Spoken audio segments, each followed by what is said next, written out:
மச்சான், ஒரு ஹெல்ப்டா. ஒரு லேண்ட் வாங்கியிருக்கேன். அதை நாளை கழிச்சு வந்து பத்திரம் போடணும். காசு ரொம்ப கம்மியா இருக்கு. உன்னால முடிஞ்ச ஏதாவது பேட்டி கொடுவேன். நான் அந்த பத்திரத்தை வச்சு நான் திருப்பி காசு கொடுத்துறேன்டா. மச்சான், நீ எனக்கு எவ்வளவோ பண்ணியிருக்க. நான் இதை கூட பண்ண மாட்டேனா? நாளைக்கு இதே இடத்துக்கு வா, உனக்கு நான் ரெடி பண்ணி கொண்டு வரேன். மச்சான், இது என் ஒய்ஃபோட வளையல்டா.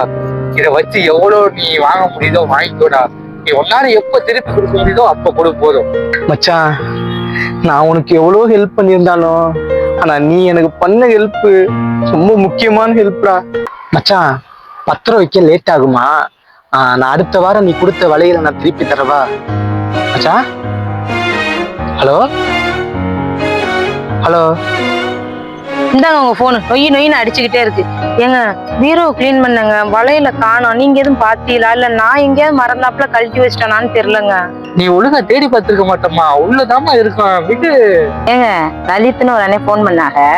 நகைய ஒரு வாரத்துல திருப்பி தந்துடுறாங்களாம். உங்கள்கிட்ட சொல்ல சொன்னாங்க. என் ஃப்ரெண்டு கஷ்டம்னு சொல்லி கேட்டாமா, அதனாலதாம்மா உனக்கு தெரியாம நான் எடுத்து கொடுத்துட்டேன். ஏங்க, கஷ்டம்னு சொல்லியிருந்தா நானே எடுத்து கொடுத்துருப்பில்லங்க.